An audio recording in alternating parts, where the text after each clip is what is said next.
Good morning fifth class. बेटा मैंने आप लोगों को हिंदी रीडर में पार्ट 7 पढ़ाया था, जो था बालक का स्वप्न। एक बार फटाफट चैप्टर का रिवीजन कर लेते हैं, फिर मैं आपको इसके शब्दार्थ और जो इसकी एक्सरसाइज पार्ट है वो भी बता दूंगी। तो इसके शब्दार्थ और इसका पूरा एक्सरसाइज आप लोगों को अपने नोटबुक में कंप्लीट करना है। ठीक है, चलो स्टार्ट करते हैं। फर्स्ट पैराग्राफ में था, किसी सेठ के यहाँ एक लड़का नौकरी करता था। एक रात्रि स्वप्न में वो चिल्ला उठा, अहो मेरा भाग्य। सेठ ने यह सुन बालक को जगाकर पूछा, अरे क्यों चिल्ला रहा था? वह लड़का कहने लगा, यूं ही, कोई खास बात नहीं। अगले दिन सेठ ने उस लड़के से स्वप्न की बात पुनः पूछी, पर वह टाल गया। उस दिन से बालक छिप कर पढ़ने लगा। एक दिन सेठ ने कहा, सुन रे लड़के, आज या तो तू स्वप्न की बात बता दे या मेरे यहाँ काम करना बंद कर दे।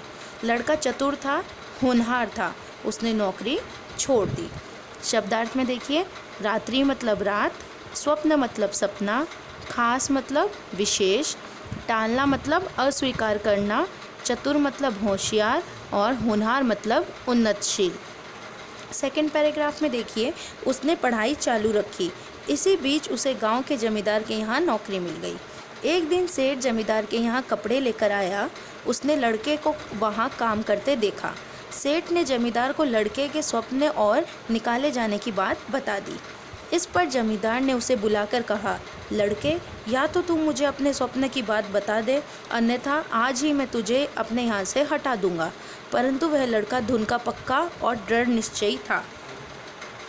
इसका शब्दार्थ देख लो। जमींदार मतलब कोई बड़ा किसान या फिर मुखिया, चालू मतलब आरंभ, काम मतलब कार्य, स्वप्न मतलब सपना, निकाला जाना मतलब हटाया जाना, अन्यथा मतलब नहीं तो, और धुन मतलब लगन, दृढ़ मतलब कठोर। ये शब्दार्थ जितने भी हैं आपके पाठ के बीच में, ये सारे आपको अपने नोटबुक में करने हैं और उसे याद भी करना है। थर्ड पैराग्राफ देखिए, उसने कुछ न बताया और नौकरी से अलग हो गया। उसने अपना अध्ययन चालू रखा।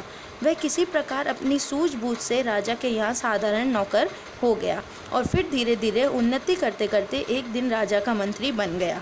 अकस्मात एक दिन वही जमींदार राजा के यहाँ आया और उसने उसे पहचान लिया और राजा को सारी बात कह सुनाई। राजा ने मंत्री को बुलाकर पूछा, मंत्री जी, आपने बहुत दिन पहले सेठ के यहाँ क्या स्वप्न देखा था? आप या तो वह स्वप्न हमें बताइए या फिर दंड के लिए तैयार रहिए। अलग होना मतलब हटना, अध्ययन मतलब पढ़ाई, चालू मतलब जारी, सूझबूझ यानी चतुराई, उन्नति यानी प्रगति, अकस्मात मतलब अचानक, सारी मतलब पूरी और दंड मतलब सजा। चौथा पैराग्राफ है, मंत्री ने स्वप्न बताने से इनकार कर दिया। राजा ने नाराज होकर मंत्री को कैद खाने में डाल दिया। कुछ दिन बाद पड़ोसी राजा ने इस राजा पर चढ़ाई करने की सोची। उसने सीमा पर अपनी सेना भी जमा कर ली। उसने इस राजा तथा मंत्रियों की चतुराई जानने के लिए 2 घोड़ियां भेजी और पूछवाया कि इनमें माँ कौन सी है और बेटी कौन सी है। सभी ने अपनी अपनी बुद्धि लगाई, पर समस्या का कोई हल ना कर सका। राजा का नौकर बंदी मंत्री को नित्य भोजन देने जाता था। उसने सारी बात मंत्री को बताई। राजा की परेशानी सुनकर मंत्री कहने लगा, ये कौन कठिन बात है? दोनों को नदी में नहलाने ले जाओ। जो पहले आगे नदी में घुसे वही माँ है और जो पीछे चले वह बेटी है। इनकार करना मतलब मनाही, नाराज मतलब क्रोधित, कैद खाना मतलब जेल या कारागार, चढ़ाई मतलब आक्रमण, जमा मतलब इकट्ठा, हल मतलब उपाय और नित्य यानी कि रोज़ या फिर प्रतिदिन। फिफ्थ पैराग्राफ देखिए, इसके बाद उसी प्रकार के 2-3 प्रश्न राजा ने भेजे। मंत्री ने सबको हल कर दिया। पड़ोसी राजा ने यह सोचकर कि इसे हराना कठिन है, अपनी सेनाएं हटा ली। उसने संदेशा भिजवाया कि जिस व्यक्ति ने मेरे प्रश्नों को हल किया है उससे हम अपनी कन्या का विवाह करना चाहते हैं। इस समाचार से राज्य भर में सनसनी फैल गई।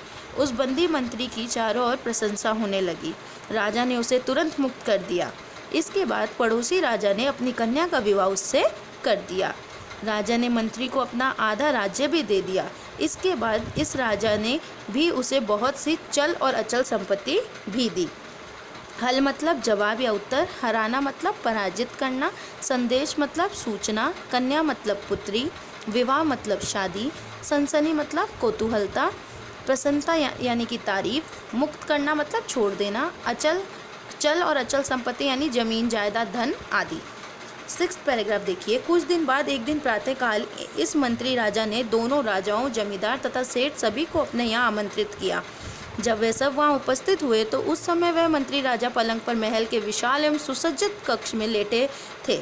उनकी पत्नी उनके पास बैठी थी। इसके अतिरिक्त अन्य कई नौकर भी इनकी सेवा में जुटे थे।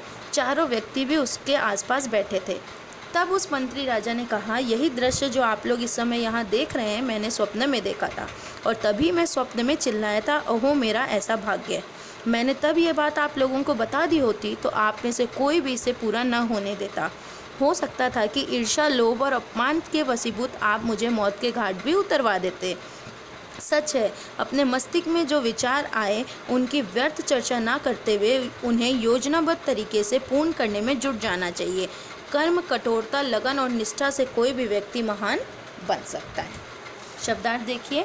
आमंत्रित मतलब बुलावा या फिर निमंत्रित करना। उपस्थित मतलब हाजिर। विशाल मतलब बड़े। सुसज्जित मतलब सजा हुआ। कक्ष मतलब कमरा। वशीभूत यानी वश में हुआ। ईर्ष्या यानी जलन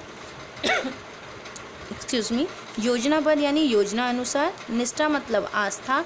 तरीका मतलब ढंग। और कर्म मतलब कार्य। ठीक है, तो इस पार्ट के बीच में जितने भी शब्दार्थ आए हैं एक तो आप वो करेंगे अपने नोटबुक में।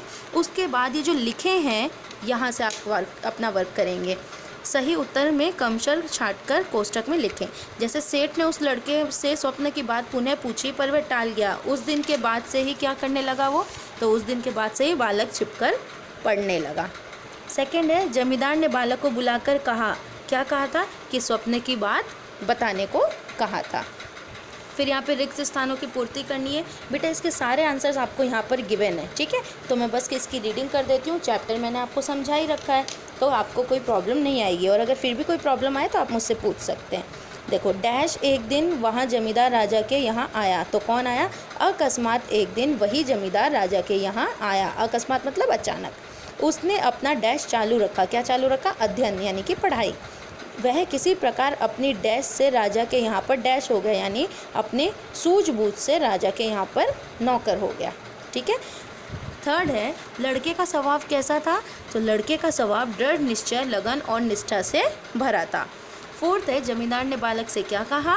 जमींदार ने बालक से कहा कि लड़के, या तो तू मुझे स्वप्न की बात बता दे, अन्यथा मैं तुझे नौकरी से निकाल दूंगा। फिफ्थ है, पड़ोसी राजा ने 2 घोड़ियाँ क्यों भेजी? पड़ोसी राजा ने 2 घोड़ियों को राजा तथा मंत्रियों की चतुराई की परीक्षा लेने के लिए भेजी। ठीक है, कि वो लोग कितने चतुर हैं। सिक्स्थ है, राजा ने मंत्री को क्या धमकी दी?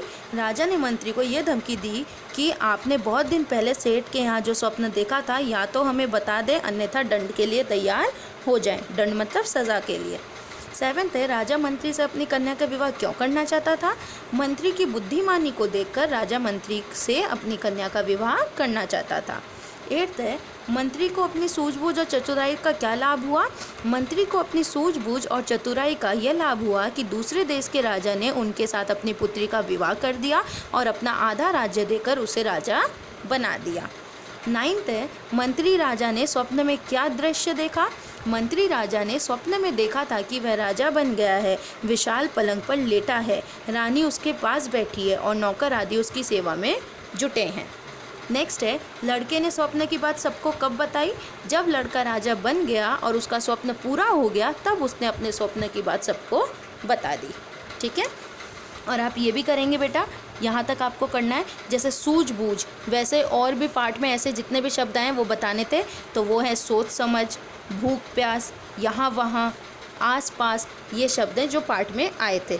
ठीक है, तो ये आपको पूरा वर्क करना है, यानी कि इस पार्ट की आप रीडिंग करेंगे खुद से। उसके बाद इसमें जितने शब्दार्थ हैं और ये जो पूरी एक्सरसाइज है लिखे से, ये जो पूरी एक्सरसाइज है यहाँ तक की आपको अपने नोटबुक में कंप्लीट करनी है और इसको लर्न भी कर लेना है। और ये चैप्टर वैसे एकदम क्लियर है, सभी को समझ में आ गया था, पर फिर भी अगर कोई प्रॉब्लम हो तो आप मुझसे हिंदी की क्लास में पूछ सकते हैं।